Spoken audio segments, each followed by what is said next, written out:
నమస్తే, అంతరార్థానికి స్వాగతం.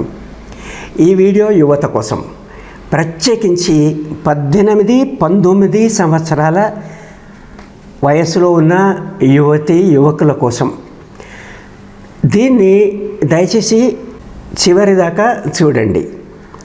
మీరు మార్పు తేగలరు. ఏదో పై మాటల కోసము చెప్పి మార్పు తేగలరు అని చెప్పేది కాదు. ఇక్కడ నేను ఆధారాలతో, గణాంకాలతో 18-19 సంవత్సరాల యువకులు ఏం చేయగలరనేది చెప్తున్నా. అవును, 2024 పార్లమెంట్ ఎన్నికల నేపథ్యంలో విషయం చెప్తున్నా. మీకు తెలుసు, భారతదేశం ప్రపంచంలోనే అతిపెద్ద ప్రజాస్వామ్య దేశం. ఇక్కడున్న జనాభా 140 కోట్లకు పైబడి, 1.4 బిలియన్ల పైబడి ఉన్నది. ఆ సంఖ్య వల్లనే ఇది అతిపెద్ద ప్రజాస్వామ్య దేశం అయింది. సరే, ప్రజాస్వామ్య దేశం ఏంటి? వాస్తవంగా మన గాంధీ అనుకున్న ప్రజాస్వామ్యం నిజమైంది ఉందా లేదా? అట్లా చేయడానికి, దీన్ని ప్రజాస్వామ్యాన్ని పటిష్ట చేయడానికి మీకు వీలుందని చెప్పడానికి ఇది. అయితే ఇక్కడ యువత, మన 35 ఏళ్ల లోబడిన వారి సంఖ్య తీసుకుంటే 65-66%, సుమారుగా 900 మిలియన్లకు పైబడి, 90 కోట్లు, 35 ఏళ్ళు లోబడిన యువత. సరే, ఈ అతిపెద్ద ప్రజాస్వామ్యము, 35 ఏళ్ళ లోబడిన వాళ్ళు, ఈ విషయాన్ని పక్కకు పెడితే ఎందుకు 18-19 ఏళ్ల యువకులు మార్పు ప్రత్యేకించి తేగలరు అని ఈ వీడియోలో నేను చెప్తున్నానంటే, ఇటీవలే తయారైన ఎలక్టోరల్ రోల్స్, ఎన్నికల జాబితా. ఈ ఎన్నికల జాబితాలో మొత్తం సంఖ్య ఎంత? 969 మిలియన్లు, 96 కోట్ల 90 లక్షల మంది రిజిస్టర్డ్ ఓటర్స్. వీళ్ళలో 18.5 మిలియన్లు, 1,85,00,000 సుమారుగా చెప్తున్నా. వీళ్ళు 18-19 సంవత్సరాల యువకులు, మొట్టమొదటిసారిగా ఓటేస్తున్నటువంటి వాళ్ళు. మరి వీళ్ళు మొత్తం ఓటర్లలో వీళ్ళ సంఖ్య ఇంచుమించు 2%, 1.92% ఉంటుంది మనం లెక్కేసి చూసుకున్నట్టయితే. మరి 2% ఓట్లతో వీళ్ళు ఏం మార్పు తేయగలరు? ఖచ్చితంగా మార్పు తేయగలరు. ఒక్క విషయాన్ని చూద్దాం మనం ఇక్కడ. ఇంతకు ముందటి ఎలక్షన్స్ ఎప్పుడైంది? అది 2019. ఇది 2024 కదా.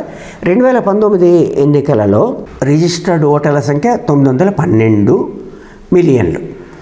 912 మిలియన్ నిజమే. దాంట్లో వాస్తవంగా ఓటేసిన వాళ్ళు 67% మాత్రమే. దీంట్లో అనేక నియోజకవర్గాలలో 1,500-2,000 ఓట్లకు తక్కువబడి అంతే మార్జిన్తో గెలుపు ఓటమి జరిగింది.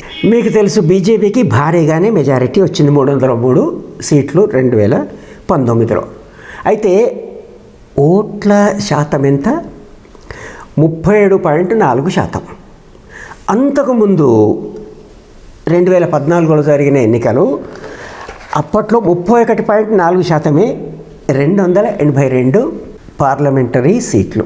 అంటే ఇది తక్కువేం కాదు. అంటే ఈ దేశ ప్రజల్లో రిజిస్టర్డ్ ఓటర్లు ఎంతున్నారు, దాంట్లో వాస్తవంగా ఓట్లు వేసినవారు వాళ్ళలో 31.4%. అంతకుముందు 2019లో 37.4%తో ప్రభుత్వం ఏర్పాటు చేయగలిగింది బీజేపీ. అంటే ఇక్కడ మీకు స్పష్టంగా అర్థమవుతుంది కదా.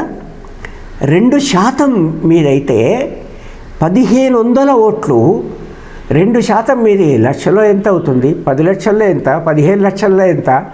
ఒక్కొక్క కాన్స్టిట్యుయెన్సీలో ఎన్ని ఓట్లు ఉన్నాయి మీరు చూసుకోండి. మీరు ఎన్నికల ఫలితాలను తారుమారు చేయగలరనేది దీనితో స్పష్టంగా తెలుస్తుంది. ఇది మీ శక్తి. అంటే మరి 67% అత్యధికంగా ఓట్లేసిన సమయం మాత్రమే వేస్తున్నారు. అంతకుముందు 40-50% వరకే ఓటర్ టర్న్అవుట్ ఉన్న రోజులున్నాయి. అయితే యువత కనుక మార్పు తెద్దామనుకొని ఓట్లేస్తే 18-19 సంవత్సరాల వాళ్ళు, సరే ఇంకా కొంచెం ఒక 10 సంవత్సరాలు పెంచి 29 సంవత్సరాల లోపు వయసు వాళ్ళ సంఖ్య అది 197 మిలియన్లు, 19,70,00,000 మంది అవుతారు యువకులు, 29 ఏళ్ల లోపలి యువకులు. వాళ్ళు 20.38, ఇంచుమించు 21% ఓట్లు యువతవే. కనుక యువత కావాలంటే మార్పు తీసుకొని రావచ్చు కదా. ఏ మార్పు తీసుకొని రావాలి? ఎలక్షన్స్లో మీరు చూస్తున్నారు అవినీతి, ఓటర్లకు డబ్బులు ఇస్తామనడం, అంటే ప్రజలు లంచగొండులు అనుకొని వాళ్ళకి డబ్బులు బెదిరించడం, మద్యం, అనేక రకాల ప్రలోభాలకు గురి చేయడం, వ్యూహకర్తలు రావడం, ఏ రకంగా ఏ మాటలు చెప్తే ఓటర్లు ఓట్లు వేస్తారనేది. తర్వాత తప్పుడు మార్గంపై ఓటర్లను తిప్పే ప్రయత్నం, మన కులము, మతము, ప్రాంతము ఇట్లాంటి మాటలు చెప్పడం, అప్రజాస్వామికమైన వ్యవహారం. అంటే అవినీతికి వ్యతిరేకంగా ఓట్లు వేయాలి మీరు అనుకుంటే ఖచ్చితంగా ఓటేసి అవినీతికి వ్యతిరేకంగా ఓటేయండి.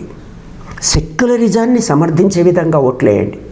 అందరూ సమానము అనుకునే వాళ్లకు ఓట్లేయండి. అవినీతిని రూపుమాపడానికి ఓట్లేయండి. మొత్తం దేశంలో మార్పు తేవాలే అని అనుకుంటే మీరు తేగలరు. ఈ 18-19 ఏళ్ల మొట్టమొదటి ఓటర్లే మార్గం చూపించగలరు. ఎవరు మభ్యపెట్టినా, ఎవరు ప్రలోభ పెట్టినా వాస్తవాలేంటి, అవాస్తవాలేని ఏంటి అని ఆలోచించి అంతరాత్మ సాక్షిగా మేము మార్పు తెస్తాము అని కనుక మీరు ఓట్లేస్తే ఖచ్చితంగా మీరు మార్పు తేగలరు.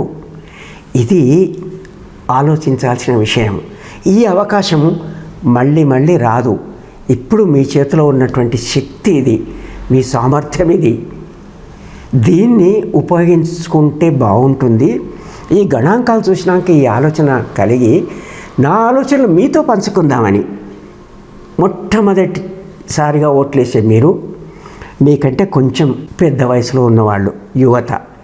ఎందుకంటే భవిత మీదే, మార్చగలిగిన వాళ్ళు మీరే, ఆ శక్తి ఉన్నది మీకే. అన్యాయాలు చూస్తున్న వాళ్ళు మీరే, అన్యాయాలకు గురవుతున్న వాళ్ళు మీరే. కనుక ఇది మార్చే శక్తి ఈ రోజున ఉంది. కనుక తప్పనిసరిగా ఓటేసి, ఆ ఓటేసేటప్పుడు ఎవరికి వేయాలో ఇవన్నీ ఆలోచించి ప్రజాస్వామ్యం బలపడేటట్టుగా, దేశ అభివృద్ధికి దోహదపడేటట్టుగా ఒక్కసారి ఆలోచించి మీరు ఎవరికి ఓటేయదలుచుకున్నారో వాళ్ళకు ఓటేయండి, కానీ ఓట్లేయండి. ధన్యవాదాలు. ఓపికగా ఈ వీడియోని చూసినందుకు మీకు ధన్యవాదాలు. మీరు ఈ ఛానల్ను సబ్స్క్రైబ్ చేయకుండా ఉన్నట్టయితే దాన్ని దయచేసి సబ్స్క్రైబ్ చేయండి. దానివల్ల నన్ను మీరు ఎంతో ప్రోత్సహించినట్టు అవుతుంది. మీకు తెలుసు కదా, సబ్స్క్రిప్షన్ ఉచితమే. అట్లాగే మీకు నచ్చితే వీడియో నచ్చినట్టుగా కూడా లైక్ బటన్ కొడితే కూడా మంచిదే. ఇది ఎక్కువగా వ్యాప్తి చెంది ఇంకా ఎక్కువ మందికి వెళ్తుంది. అట్లాగే నేను నా ఇంగ్లీష్ ఛానల్ PSM స్పీక్లో కూడా ఇదే విషయాన్ని చెప్తాను. దయచేసి మీరు దాన్ని కూడా చూడండి. అది నచ్చితే దాన్ని నచ్చినట్టుగా లైక్, మీ అభిప్రాయాలు ఏమైనా ఉన్నట్టయితే అవి రాయండి. దాంట్లో దాన్ని సబ్స్క్రైబ్ చేయండి. ధన్యవాదాలు.